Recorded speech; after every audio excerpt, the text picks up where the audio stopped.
All right, welcome to the second edition of the Engagement Show. My name is John Chen. I'm the author of a book called Engaging Virtual Meetings, and happy Black History Month. That's one of the things that's happening here in the US in February, if you are watching this show. And this show is going to be about impact, right? The theme that we have here is impact. And this gentleman, of course, my co-host, is really passionate around impact. Let's bring in the one and only Roger Haskett. Roger, what's going on?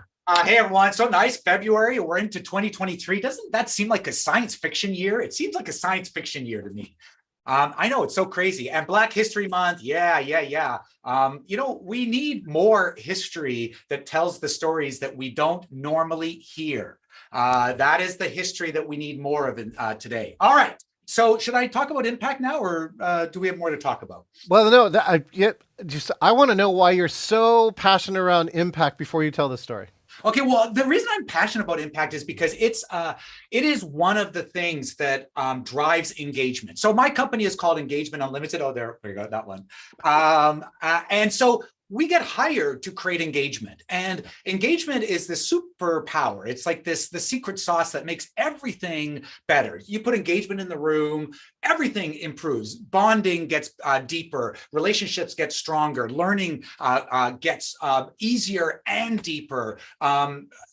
Everything that you're wanting positive gets better with engagement. So impact is one of the ways that you can create engagement. So I'm going to be actually telling a story from this book. Almost all my stories are about me because I'm an actor. But this one isn't. This one I got out of this book, which is amazing. And I recommend you guys read it. I don't know if you can see it in the light. I can see magic. Who's the author again? Oh, yeah, the author is Tracy Maylett and Paul Warner.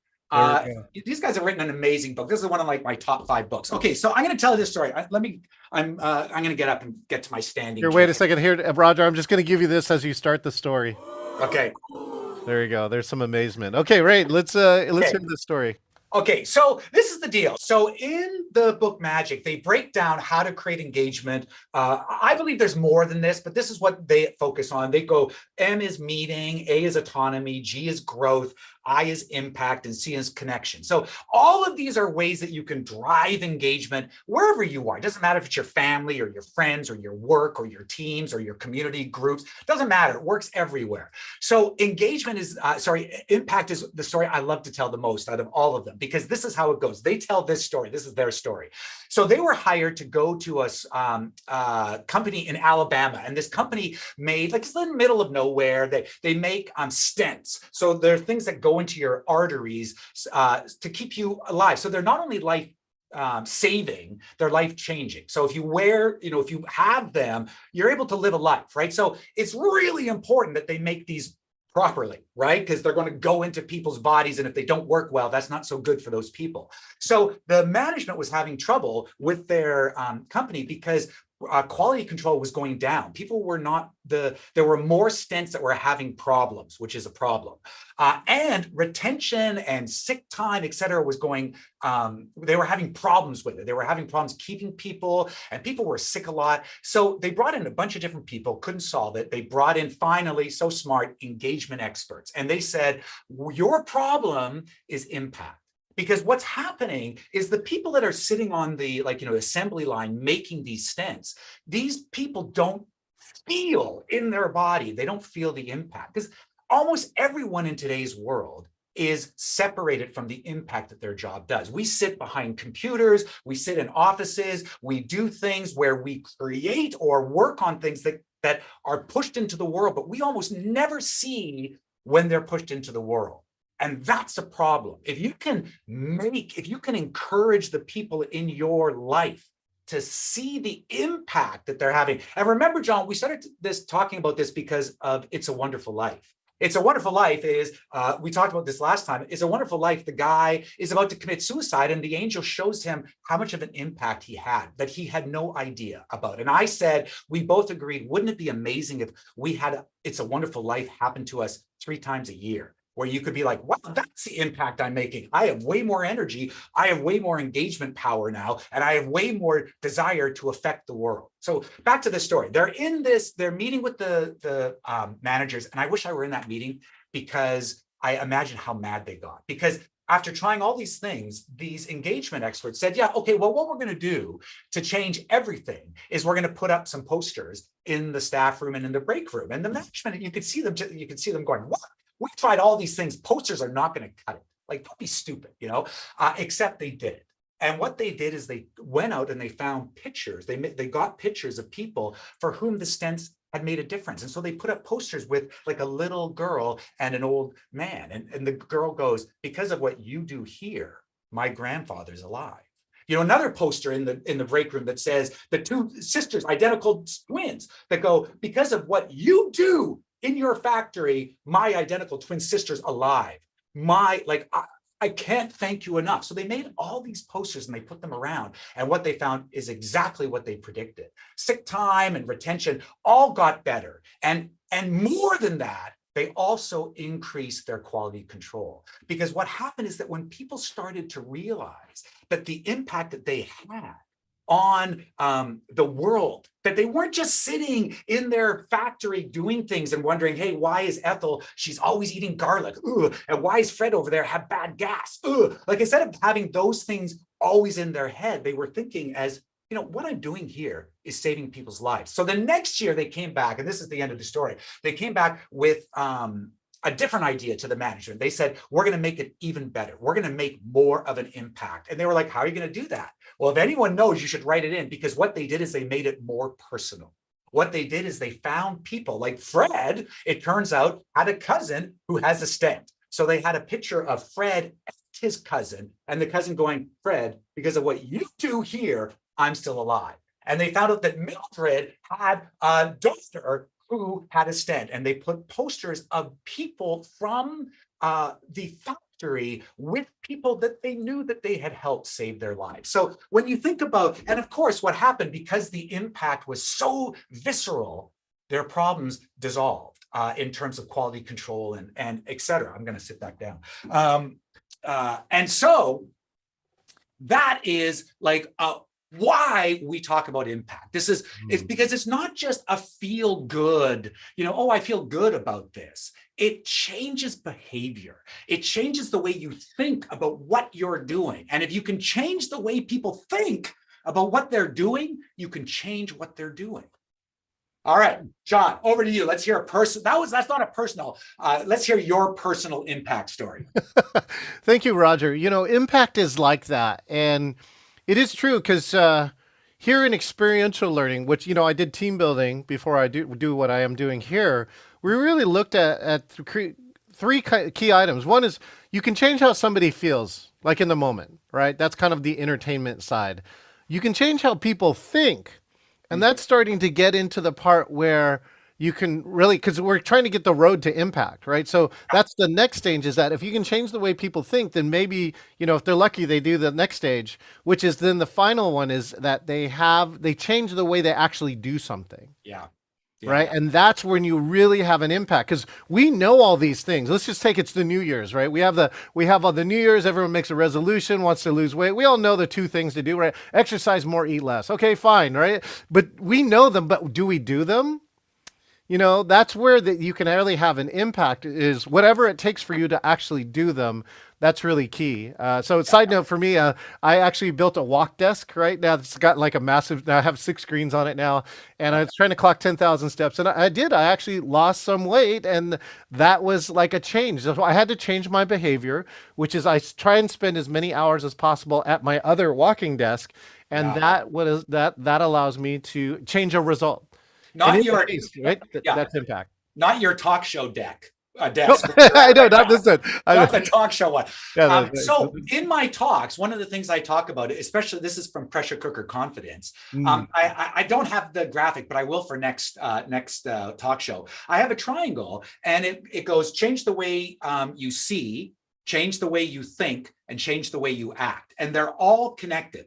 So in my world, if you're having trouble changing the way you act around something, what you do is you attack, or you work on how you see something, or you work on how you think about it. Because when you change the way you see, you change the way you think and act. And when you change the way you act, You change the way you think and see. And when you change the way you think, you change the way you see and act. And that's why they're connected, because it gives you mobility. It gives you choices. It gives you options, because we all know what it's like to be stuck. What it's like to be like, I've tried to change and I can't. Well, usually it's because you're looking at one of the triangle corners rather than looking at the full triangle. John, back to you. Yep. So Roger, I'll tell a little story too about impact here. And it kind of like leans into a lot of that here, which is, of course, we talked about Black History Month here, and I got a chance to work yesterday on this program. So this is literally brand new. And getting people to change, right? This is something that is a theme around, Black culture. And there's so many things that were created that we need to change, that we can be better at. And it's, of course, here in America, like Roger up there in Canada, but here in America, we recently had Tyree, and holy cow, right? That is not what I think anybody wants here in 2023. So something has to change. And so this is one of the efforts. There's a great group in here in Washington State, and they've created something called Black-Owned Business Excellence. And yesterday they held their 4th symposium. Right? Because one of the ways to change too is with education and networking. Again, education and networking. And so that's really one of the keys. And they brought me in to be their virtual producer. And I just wanted to share a little bit more of what behind the scenes, right? To have an impact on this. This was their setup. Over here, they had a massive stage, and they said they wanted to do hybrid. Right. When I signed up for this, I thought it was all virtual like last year. And this year was like, we want to do hybrid. And I'm like, okay, let's see what we got. Now they went to a university. So UW Tacoma, this is where they actually got their room, and it had a lot of stuff with it, which was great. They had 4 wireless mics, 2 wireless labs, and a podium mic, which were all great, hooked up to a massive system, massive screen that was here in the back wall. And then they have 2 cameras in the back of the room. And I was like, oh, wow, maybe I can actually come here and use all their stuff instead of bringing all my stuff in. Because I got to tell you, I brought over 300 pounds of equipment inside of here. In the end, what happened is that we decided that we did need the other parts, because there were views and cameras that we were not getting. So if you can see over here in the corner, I think I got a mouse here. Over here, this is where my station was, because there was a panel here on this wall that allowed me to control the cameras and the mics and everything else. But I did plug into their system. Basically, I was running my mixing board into their mixing board as another microphone audio source. And we didn't have this camera in the center. I ended up having to have cameras over here on the side. In the end, what was really great, and I put the links inside of this post so you can watch that. It's 8 hours, by the way. And 8 hours on virtual, is a long time. Yeah. And I can tell you, though, we had a lot of guests who stayed the whole day. And they came back there and said, this is amazing. This is smooth. This is inspiring. Right? Oh, wait, your mic just fell off. So while you're fixing that, this is the thing that we constantly hear, John. Yes. We constantly hear people say at the end of our sessions, I didn't know it could be like this. I didn't know I could be so engaged. I didn't know that virtual or hybrid or even live could be so that it would pull me in so deeply that I don't want to leave, that I want to be here.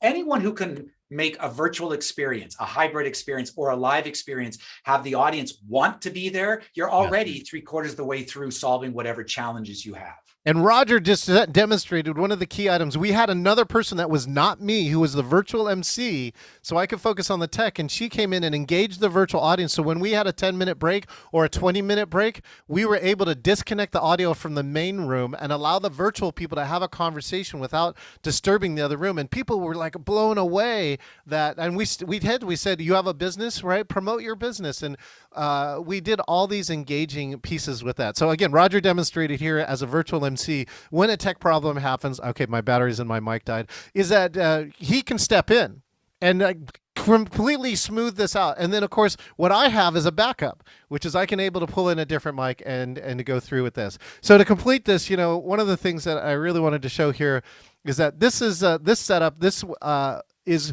will show you the live stream for this. This is what we were able to do too. If you can see, the slides were on the left side, the camera's here on the right, and when necessary, we could get rid of the slides and focus in on the speaker. Or if they had, the words were small, we were able to click the video out and put the slide in. And so the live stream looked just as good as the Zoom.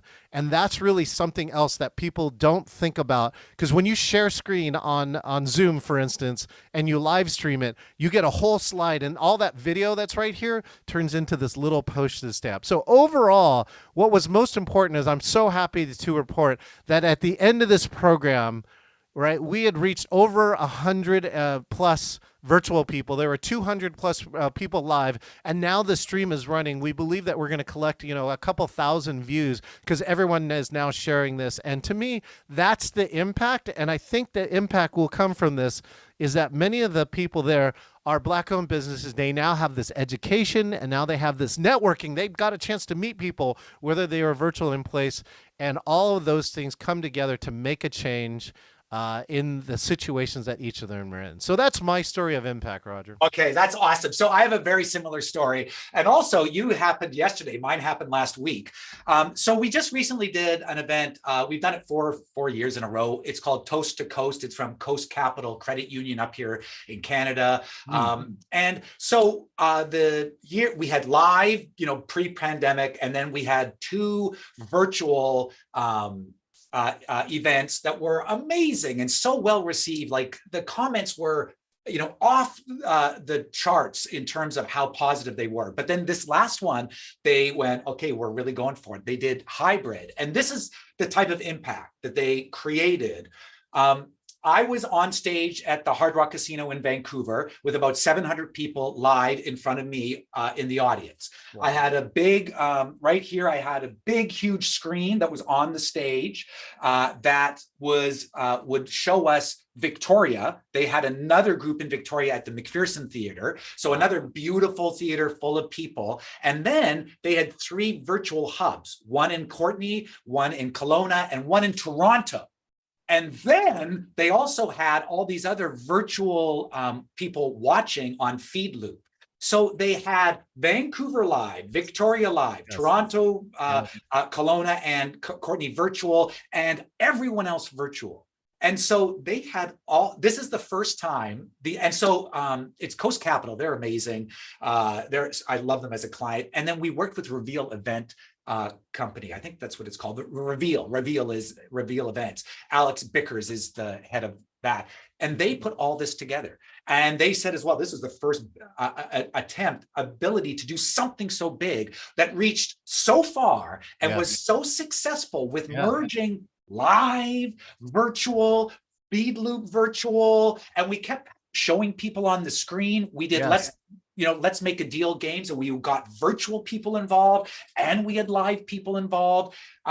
This sort of impact is so waiting for every company. That is so waiting for when you go, our event had 100 people, but when we did virtual, it had 1,000. Now we can do hybrid where we can put 250 in the room and we can reach 1,500 virtual. Think about the impact, right? Think about the same content is pushed into all these different places. Over to you, John. Oh, I got some jokes. I got some comedy. Can I do this? That's right. Yeah. Let's close out. We got a little comedy here, and then we'll close up today. We got a little just for fun, right? Here we go. All right. Zoom meetings are just modern seances. I love this one, right? Is there someone who wants to join us? Elizabeth, are you there? We can't hear you. Can you hear us? Isn't it? I love it. Okay, now wait. This is my favorite dog one. Okay, so you got to sing this one. Every snack you make, every meal you bake, every bite you take, I'll be watching you. Anyone who's got a dog knows what the truth about that. Let me end on this one. This one sometimes gets people a little upset because I put it in because it's disturbing as well. It's funny. Oh, let's get rid of that. It's funny and disturbing. Here, after isolation. So, this is us now. Where's your husband? In the garden. I didn't see him. You need to dig a little. Right? The reason I love it is because it's funny. Also because it tells a real truth. It tells a real truth about people's experience of the pandemic. We often don't know how serious their experience is, how life-changing their experience is. And many people still think of the pandemic as something that's come and gone and it hardly affected them. What we as a society need to recognize, I believe, that there are many people who suffered and who are still suffering, and we need to keep those people in our minds. The one thing I suspect, Roger, about the impact of the pandemic is one is I don't know if it's officially over. So there's one, okay. But the second one is this. I think the impacts will be far reaching. When you have an event that big that's having that much impact, one of the things to watch is it's not the impact that was there 2 years ago. Yeah. It's the impact now or 1 to 3 years from now that could very possibly affect you. So just keep an eye out. Your mental health is one of your most important things, and look for those type of things. They can creep up on you. Oh. And the pandemic could have been the catalyst for it, and you may not know it until like a year or more later. So I can tell you that's the one thing is watch how things have an impact on you. And then, make sure and look for it. If something new is happening, find a way to take care of it. Any closing words, Roger? No, that was I love it. We have to pick a theme for next time. We'll let you know. Thanks so much for tuning in. That's what I want to say. And chat us. Have an impact on us. Chat us a theme if you want to. We'll be back in a month. All right, we'll see you next time, and think about how you can have an impact here in February, either in virtual or in person. We'll see you next time.